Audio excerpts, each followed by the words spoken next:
February 26, 1959. A search party climbed the eastern slope of Kholat Syakhl Mountain in the northern Ural range of Russia. They were looking for 9 missing hikers who'd failed to return from their expedition 3 weeks earlier. What they found would launch one of the most enduring unsolved mysteries of the 20th century. The tent stood alone on the snowy slope, partially collapsed and covered in snow. As the searchers approached, they noticed something strange. The tent had been slashed open from the inside, long cuts through the canvas, made by someone desperate to escape. Food was laid out as if the hikers had been preparing to eat. A cup of hot chocolate sat prepared but never consumed. Dyatlov's stove lay disassembled, and leading away from the tent, down the slope into the forest, were footprints. 9 sets of footprints, some barefoot, some in socks, some in a single boot. The footprints told a story that made no sense. 9 experienced hikers had fled their tent in deadly, sub-zero temperatures without proper clothing, without boots, without their survival gear. They'd run into the frozen wilderness in the middle of the night. Over the next 3 months, searchers would find all 9 bodies scattered across the mountainside. Some would have broken ribs and fractured skulls. One would be missing her tongue and eyes, another missing his eyes. The injuries resembled car crash victims, not people who'd frozen to death. What could terrify expert outdoorsmen so completely that they'd rather face certain death in the frozen wilderness than stay in their tent? What was the unknown compelling force that the Soviet investigation would later blame? For over 60 years, this question has haunted researchers, spawned more than 75 theories, and revealed something fundamental about human nature. We can't accept that nature killed them. There has to be more. But before we dive into the theories, the conspiracies, and the scientific investigations that continue to this day, we need to understand who these 9 people were, because they weren't reckless amateurs stumbling unprepared into the wilderness. They were some of the most skilled hikers in the Soviet Union. On January 23, 1959, 10 hikers left Sverdlovsk by train for what should have been a routine winter expedition. They were attempting to reach Mount Otorten to earn their Grade 3 hiking certification, the highest level of difficulty and expertise in Soviet outdoor certification. The trip was planned to take 16 to 18 days through cities, wilderness, along rivers, and finally to the mountain summit. Leading the group was Igor Dyatlov, a 23-year-old radio engineering student at Ural Polytechnic Institute. Dyatlov was a skilled equipment builder and active member of the university's tourist society. He had 16 hikes on his record, having led 9 of them, including this fatal expedition. He'd carefully planned the route through the cities of Serov and Ivdel, stopping at Vizhai Camp, then into the wilderness along the Lozva River toward Mount Otorten. The Sverdlovsk City Route Commission had approved the plan. Everything was official, documented, and proper. Dyatlov recruited 9 friends for the expedition, all students or recent graduates of Ural Polytechnic Institute. Among them was Zinaida Kolmogorova, known as Zina, a popular radio engineering student and fellow member of the Tourist Society. Yuri Doroshenko joined them, Zina's ex-boyfriend who served on the board of the university sports club. Their photographs show a group comfortable with each other despite past romantic entanglements. Alexander Kolevatov was studying physics and technology. Photos show him as serious but capable of smiling and joking with the group. Lyudmila Dubinina, called Lyuda, was a civil engineering student who tended toward seriousness but was remarkably tough. In 1957, a hunter accidentally shot Lyuda in the leg during a previous expedition. She kept going with her group. That's the kind of person she was. Yuri Yudin, studying economics and geology, rounded out the student contingent despite chronic health problems. 3 recent graduates joined the student hikers. Nikolai Thibault-Brignol was the funny, fun-loving member of the group. His family had endured difficulty while his father served time in a gulag during the Stalin regime.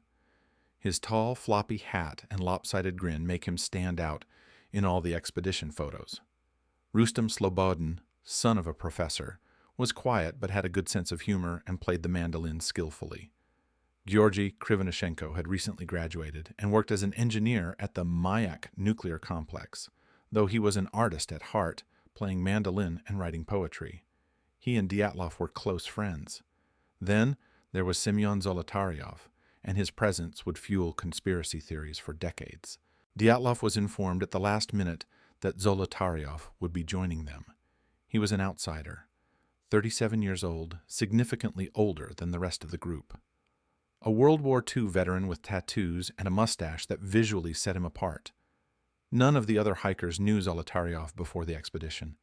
His sudden inclusion seemed odd, but photographs from the trek show he matched the rest of the group in humor and stamina. He and Thibaut Brignol became close friends during the journey, their camaraderie visible in the group's photos. Zina wrote in her diary on January 24th, "With us is senior instructor of the Korov Sport Base, Alexander Zolotaryov. He knows a lot of songs. It's just happy somehow that we are learning new songs."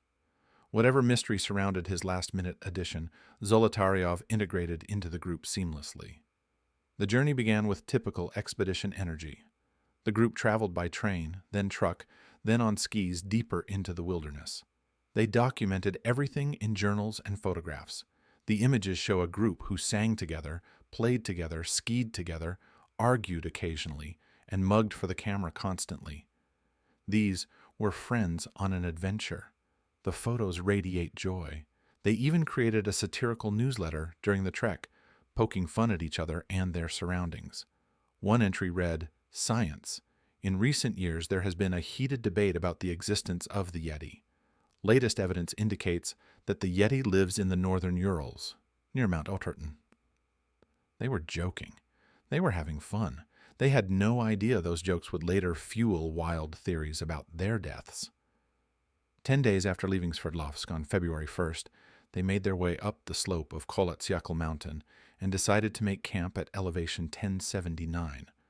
One member of the group, Yuri Yudin, had turned back days earlier due to health problems. That decision saved his life. The remaining 9 hikers dug a shelter into the snow to create a level, solid foundation for their tent that would protect them from poor weather conditions. They laid skis under the tent to create a rigid sleeping platform. They prepared food, they made hot chocolate, and then something happened that began the most horrific night of their short lives. The students were due to return on February 12th and send notice to the University Sports Club. No notice came. Worried families appealed to authorities to search for their children. Search parties began looking on February 20th. They found the abandoned tent on February 26th, exactly as I described at the beginning. Food laid out, stove disassembled, hot chocolate prepared, tent slashed from the inside, 9 sets of footprints leading down the slope. The search expanded. Ural Polytechnic Institute students joined. Mansi people from the region joined.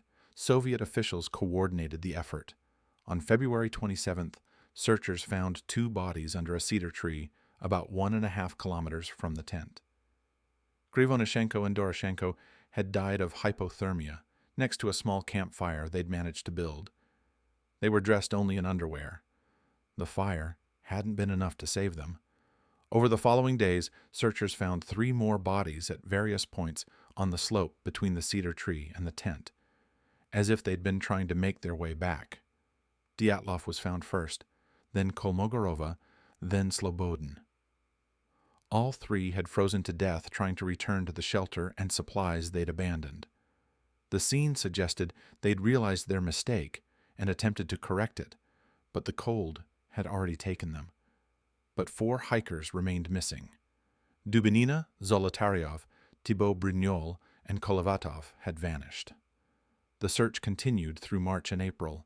Finally, in May 1959, searchers discovered the remaining 4 bodies in a ravine about 75 meters from the cedar tree. What they found there would haunt investigators for decades. Dubinina, Zolotaryov, and Thibaut Brignol had suffered fatal injuries. Broken ribs, fractured skull, massive chest trauma.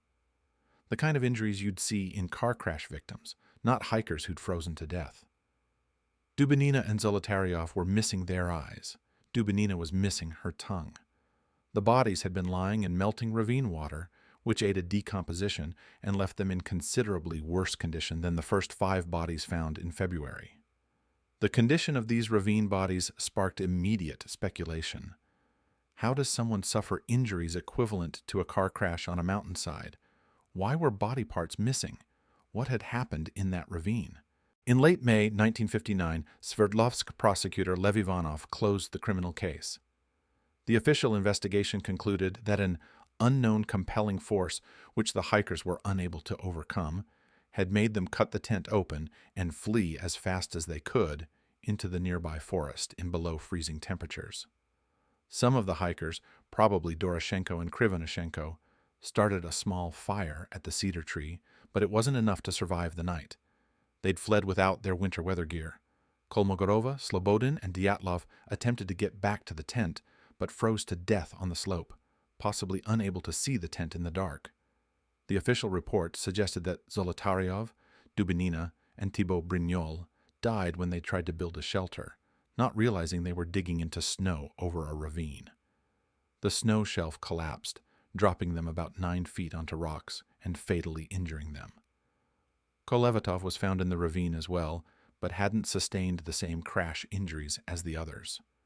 The official cause of death was hypothermia for most of the hikers, with 3 sustaining fatal injuries similar to car crash victims. The investigation found no evidence of third-party involvement, but the report had one massive hole. What was that compelling natural force that drove experienced hikers from the safety of their tent? For over 60 years, this question has remained unanswered, and into that void, theories have poured like water. Before we continue deeper into the theories that have consumed researchers for decades, I want to tell you what this channel is all about. We bring you real stories from history every single day, the kind of stories that challenge what you think you know and reveal the strange, complicated truth behind famous mysteries. If you love discovering the hidden layers of history and questioning official narratives, hit that subscribe button and turn on notifications. Trust me, what we're about to explore about the Dyatlov Pass Incident will change how you think about mysteries, evidence, and the stories we tell ourselves. Oh, and quick question. Where are you listening from right now? Hanod, have you ever been hiking or camping and felt something was just wrong, like you needed to leave immediately but couldn't explain why? Drop your story in the comments below. I'm genuinely curious about those inexplicable moments in nature. Now, let's dive into the theories. We'll start with the wildest and work our way towards the most scientifically rigorous. Because the spectrum of explanations for what happened on that mountain reveals something fascinating about human psychology. The Yeti theory emerged almost immediately, fueled by the hiker's own satirical newsletter. Remember that joke about the Yeti living near Mount Oterton? Some researchers took it seriously. A show called Russian Yeti. The Killer Lives aired on the Discovery Channel in 2014, arguing that a cryptid creature attacked the group. They pointed to one particular photograph found on Thibaut Brignol's camera, showing what appears to be a large humanoid figure in the distance. The image does show something that could be interpreted as a head, arms, and a body walking on 2 legs.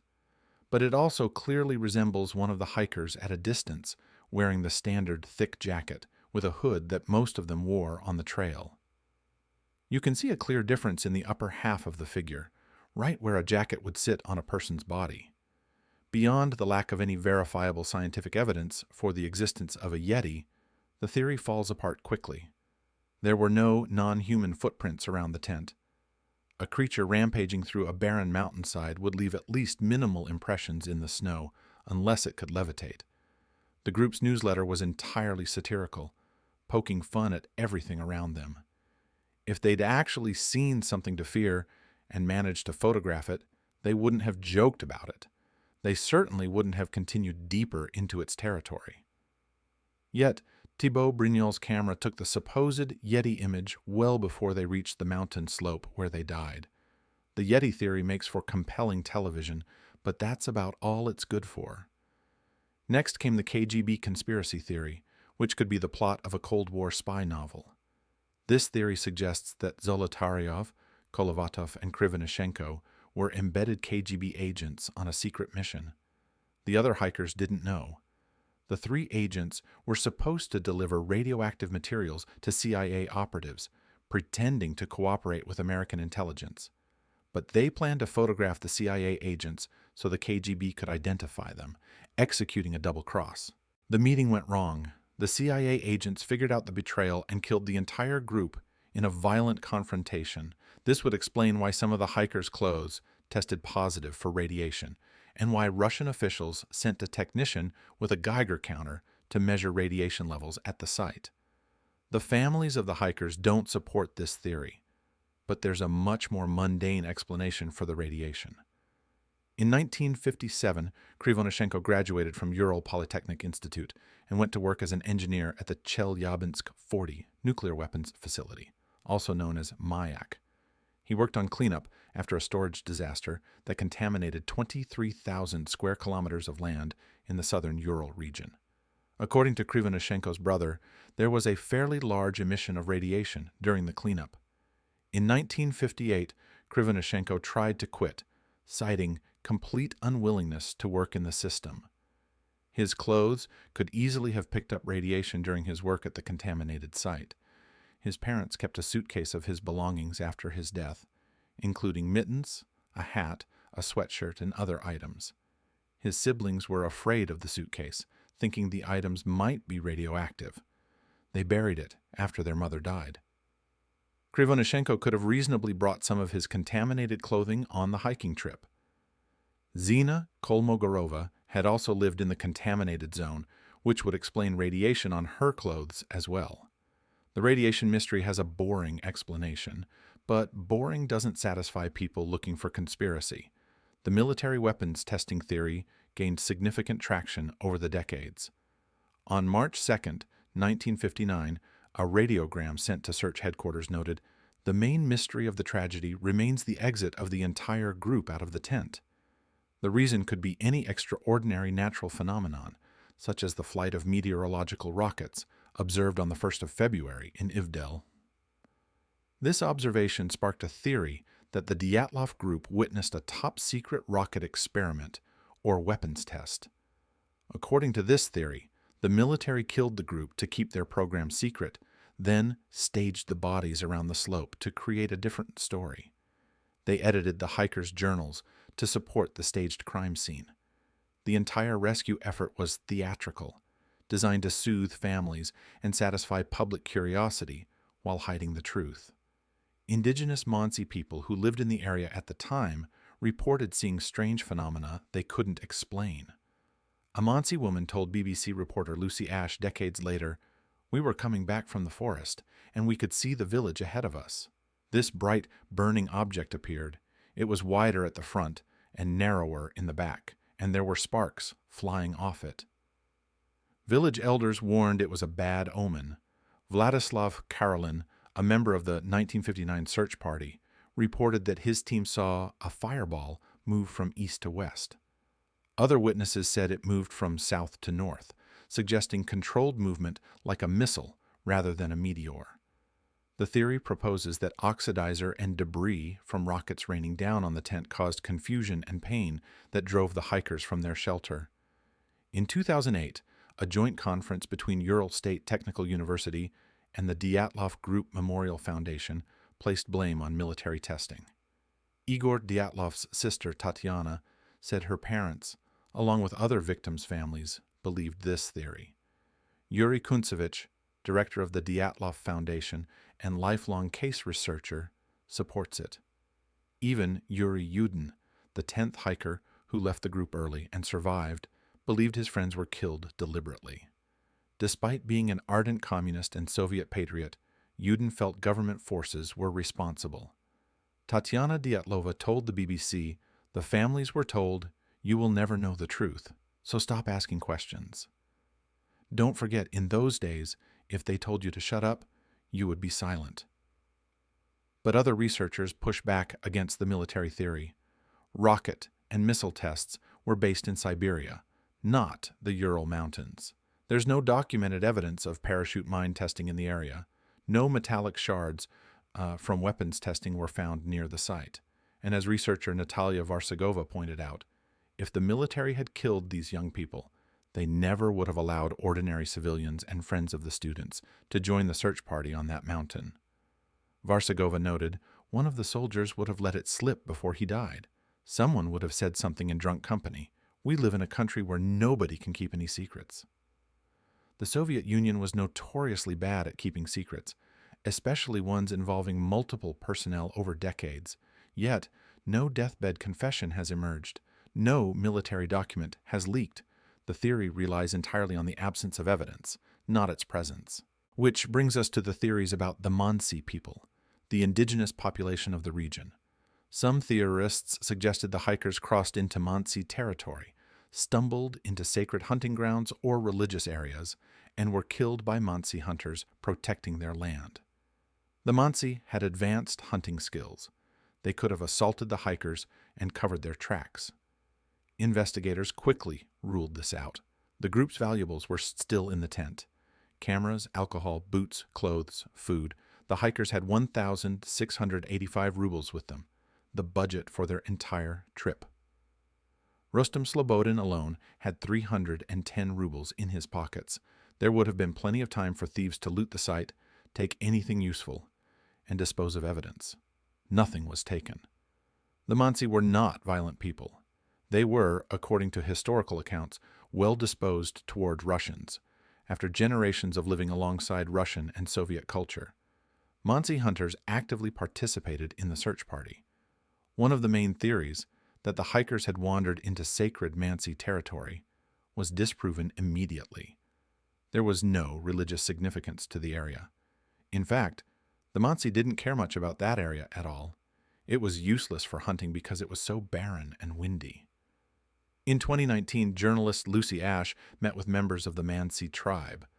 Valery Anyamov, whose father helped search for the missing hikers, clarified something important. The name Mount Otorten, long believed to mean "don't go there," actually means mountain with swirling winds. The supposed warning was a mistranslation. There was no curse, no forbidden zone, just a mountain with bad weather. Blaming the Mansi was the easiest route for investigators uncomfortable with uncertainty. It relied on racial stereotypes and cultural misunderstanding. Soviet authorities arrested and questioned several Mansi people, but found no evidence whatsoever connecting them to the deaths. So, if the Yeti didn't exist, the KGB conspiracy had mundane explanations. The military theory lacked any hard evidence, and the Mansi were clearly innocent. What's left? Science. And science has proposed two major theories that actually hold up to scrutiny. Researcher Donnie Ikar, a filmmaker who traveled to Dyatlov Pass in 2013, developed the infrasound theory. Infrasound is sound at frequencies too low for humans to consciously hear, but our bodies respond to it physically. According to Ikar's theory, wind flowing down the slope toward the hiker's tent produced vortices creating small tornadoes. While these tornadoes were far enough from the tent to avoid physical damage, the sound they produced, both audible and inaudible, impacted the hikers profoundly. Working with researchers at NOAA, the National Oceanic and Atmospheric Administration, Ikar proposed that infrasound caused nausea, confusion, and delirium in the hikers. The psychological effects could have reached a point where they couldn't stand being confined to the tent. They fled into the darkness. Once outside, they couldn't find their way back. It was too dark, too stormy, and the cold was already affecting them. The infrasound theory is elegant. It explains the panicked exit without requiring conspiracies or creatures, but it has problems. All 9 hikers would have had to reach a frenzied state simultaneously. They would have known the dangers of leaving without gear. The physical impact of infrasound, severe enough to cause panic, would have been extraordinarily intense, and they chose to cut through the tent rather than use the entryway, which had toggles and layers that would have taken extra seconds to open. Damaging the tent so severely would have made it nearly useless for the rest of their trip. The panic would have needed to affect all of them at nearly the same moment with enough intensity that they destroyed their only shelter. Possible? Perhaps. Probable? The debate continues, which brings us to the avalanche theories, the most scientifically rigorous explanations proposed to date. In 2019, Russian authorities reopened the investigation. Prosecutor Andrei Kuryakov led a study that concluded the compelling natural force was a snow slab avalanche. In this type of avalanche, the surface layer of snow is compact, dense, and heavy. The snow beneath this crust is weaker. When the crust breaks free from the underlying weaker snow, it forms a slab that slides down the slope. The theory proposed that digging out the upper layer of snow around the tent to create a level camping platform had weakened the snow crust. Katabatic winds, possibly reaching 65 miles per hour, destabilized it further. Katabatic winds are winds that blow downhill as gravity pulls higher density air downward. If additional snow had accumulated on the slab, or if strong winds pushed against it, it could have triggered a slab avalanche. But the 2019 theory couldn't explain scientifically how an avalanche could happen without leaving evidence around the tent site. The angle of the slope wasn't steep enough for a typical avalanche. The hole the hikers dug for their tent had been created at least 9 hours before the supposed avalanche occurred. If the snow were that unstable, it should have collapsed much sooner. There was no reported snowfall in the area that night that could have added weight, and the footprints around the tent didn't indicate panicked scrambling to help injured friends. The 2019 findings were incomplete, but they inspired more rigorous research. In 2021, geotechnical engineer Alexander Puzrin of ETH Zurich and Johann Gaum of the Snow Avalanche Simulation Laboratory at EPFL published groundbreaking research addressing the gaps in the 2019 theory. They tackled the central question: why would an avalanche wait 9 hours to occur after the hikers dug their tent platform? Puzrin and Gaum found that the slope angle was actually close to 30 degrees, steep enough for an avalanche despite appearances. Snow conditions made avalanche even more likely. The dense top layer of snow could slide over a weaker underlayer.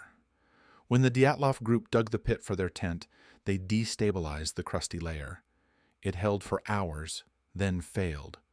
The slab slid down over the weak underlayer toward the tent. But here's the key insight. The avalanche might have been incredibly small. Their simulation suggested it was perhaps no more than a rush of snow about 16 feet wide, just enough to fill the pit the hikers had dug.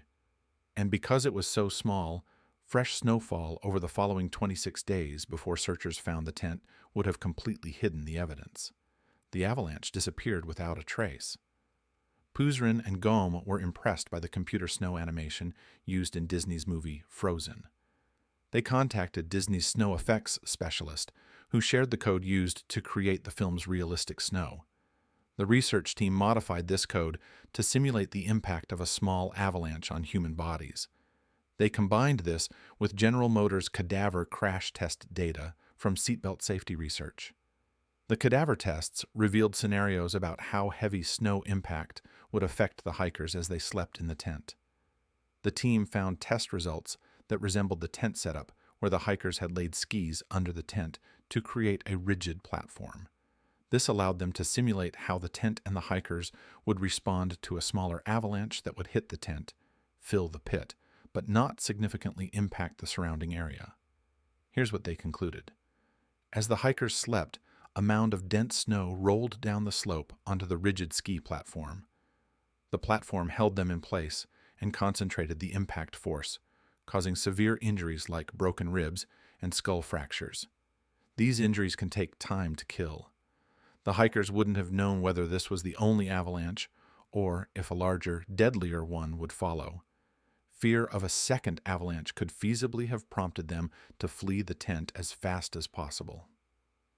Professional mountaineer Freddie Wilkinson told National Geographic, "Some slabs can be quite hard, and it's very plausible they can result in blunt trauma wounds."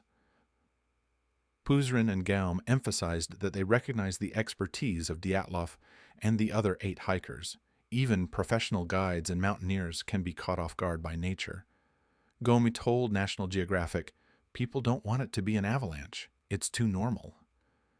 He acknowledged that nobody would ever know completely what happened, but their testing offered a reasonable scientific explanation for the compelling natural force that drove the hikers from their tent without proper gear into the freezing night toward their deaths. Crucially, the researchers only attempted to address the cause of the evacuation. They didn't investigate what happened after the hikers left the tent, the state of the bodies, or autopsy controversies. Their work focused exclusively on the snow science, and even this rigorous scientific work has been challenged. Dr. Vladimir Borzenkov of Moscow State University of Aeronautics noted that the sample site Puzrin and Gaume visited, where they observed avalanche behavior, was nearly 2 miles from the actual Dyatlov site. Conditions could differ significantly. Borzenkov provided point-by-point criticism of their research methods and findings. Like every other Dyatlov incident theory, there are arguments that poke holes in the science. This debate is good for critical thinking and analysis, but it's also exactly why the case will likely never be absolutely solved. I have to pause here and ask you something. Dozens of theories try to explain what happened on that mountain. Yetis and KGB agents and military conspiracies and alien encounters. Meanwhile, scientists point to avalanches and infrasound, natural phenomena we understand. The families of the victims believe government cover-ups. Is it disrespectful to the 9 people who died to keep spinning wild theories that have no evidence? Or is seeking truth, even unconventional truth, the real way to honor the dead? Where do you draw that line? Drop your thoughts in the comments below. Here's what we know for certain about the Dyatlov Pass incident. 9 experienced hikers died on a mountainside under circumstances that seemed impossible to explain. Their tent was slashed from the inside. They fled without proper clothing into deadly cold. Some suffered injuries resembling car crash victims. Body parts were missing from some of the dead. The official Soviet investigation was vague and unsatisfying. Families were told to stop asking questions, and into that vacuum of official explanation, humanity poured every fear, every conspiracy, every wild theory it could imagine. Because accepting that nature killed them, that an avalanche or infrasound or simple hypothermia after a panic we can't fully understand ended 9 young lives, isn't satisfying. It's not meaningful. It doesn't justify their deaths or explain why the universe would be so cruel. We want there to be a reason, a villain, a conspiracy. Something we can point to and say, there, that's why they died. The KGB makes sense in a way that snow sliding down a hill doesn't. A military cover-up has narrative weight that wrong place, wrong time lacks. Even a Yeti provides more psychological comfort than nature is indifferent to human life. Puzrin and Gaume told the journal Nature, mysteries are more attractive while unsolved, or at least not solved with boring scientific explanation. That sentence explains everything about the Dyatlov Pass incident's enduring appeal. We don't want it solved. Not really. Not if the answer is boring. The families of the hikers have never accepted natural disaster explanations. Yuri Yudin, the 10th member of the group who survived by leaving early, disputed the idea of natural causes until his death in 2013. Even scientific analysis stirs debate and argument. The avalanche theories, despite rigorous methodology, face counter-arguments from other scientists. Theory and speculation about the Dyatlov case have become a creative and scientific puzzle that will likely never achieve consensus. Every theory assumes there are things that haven't been disclosed about the case. This indicates deep distrust in the official story and evidence released by the Soviet Union. Given the USSR's history of deception, that distrust isn't entirely unreasonable. But distrust of authority doesn't make every alternative theory true. The absence of a satisfying official explanation doesn't mean the fantastical explanations are correct. Sometimes terrible things happen for mundane reasons. Sometimes nature kills without meaning or purpose. Sometimes there is no deeper truth to discover. If you've made it this far, thank you for joining me on this journey through one of history's most enduring mysteries. This channel is all about peeling back the layers on stories we think we know and examining why we believe what we believe. We publish new episodes every single day covering everything from unsolved mysteries to scientific breakthroughs to historical conspiracies. If you haven't subscribed yet, now's the perfect time. Hit that button and turn on notifications so you never miss these deep dives. But before we wrap up, I need to ask you the ultimate question about Dyatlov Pass. If you had to pick one theory, just one, what do you think really happened on that mountain? Avalanche triggered by their campsite preparation? Infrasound from katabatic winds driving them to panic? Military weapons testing that went wrong? KGB conspiracy? Something we haven't even considered? Give me your verdict in the comments below. I genuinely want to know which explanation resonates with you and why. Because here's the thing about the Dyatlov Pass incident. Your answer reveals what you fear most about the world. If you believe the military theory, you fear government power and institutional betrayal. If you choose the avalanche explanation, you respect nature's indifferent power. If you lean toward infrasound or other exotic natural phenomena, you're comfortable with scientific explanations for seemingly impossible events. If you pick conspiracies involving foreign agents or cover-ups, you see hidden forces controlling events from the shadows. The 9 hikers who died on February 1st, 1959 were real people. Igor Dyatlov carefully planning his expedition, Zina Kolmogorova getting along with her ex-boyfriend Yuri Doroshenko well enough to spend weeks in a tent together, Lyudmila Dubinina tough enough to continue hiking after being shot in the leg, Georgy Krivonishenko playing mandolin and writing poetry, Semyon Zolotaryov, the mysterious latecomer teaching the group new songs, Nikolai Thibault-Brignol with his floppy hat and lopsided grin, Alexander Kolevatov, Rustem Slobodin, Yuri Yudin, who survived only because chronic health problems forced him to turn back. They were friends on an adventure. The photos show them laughing, playing, enjoying each other's company. They were pursuing the highest hiking certification their country offered. They were experienced, prepared, and skilled. And something on that mountain killed all of them. We may never know exactly what that something was. The evidence is fragmentary. The official investigation was vague. The theories contradict each other. The science continues to evolve. Every answer creates new questions. But maybe that's appropriate. Maybe some mysteries aren't meant to be solved. Maybe the Dyatlov Pass incident endures precisely because it exists at the boundary between the explicable and the inexplicable. It's just strange enough to spark imagination, but just plausible enough that natural explanations remain possible. The tent still sits in that museum, slashed open from the inside. The photographs still show 9 young people full of life. The footprints leading away from the tent into the darkness still tell a story of panic and desperation. The bodies found months apart still bear witness to something that went catastrophically wrong. And we're still arguing about what that something was. 65 years later, more than 75 theories proposed, countless scientific papers published, families still seeking answers, and researchers still debating evidence. The Dyatlov Pass incident has become larger than the 9 people who died. It's become a mirror reflecting our deepest fears and our desperate need for meaning in tragedy. Mount Aro-Torton still stands in the northern Urals. Its name means mountain with swirling winds, not don't go there. The warning we heard for decades was a mistranslation. But maybe we needed that warning to be real. Maybe we needed the mountain itself to be ominous, cursed, dangerous. Because if the mountain is just a mountain, if the snow is just snow, if the wind is just wind, then the universe is more terrifying than any conspiracy. Nature doesn't need a reason to kill. It doesn't need motivation or malice. It just needs the wrong wind at the wrong time on the wrong slope with the wrong group of people who made the wrong decision to dig their tent into unstable snow. And 9 lives end, and 65 years of theories begin. The Dyatlov Pass incident isn't really about what happened on February 1st, 1959. It's about what happens when we can't accept that sometimes there is no villain, no conspiracy, no deeper meaning.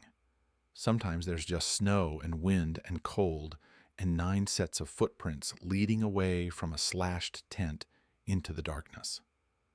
Sometimes the only compelling force is nature itself, indifferent and unstoppable.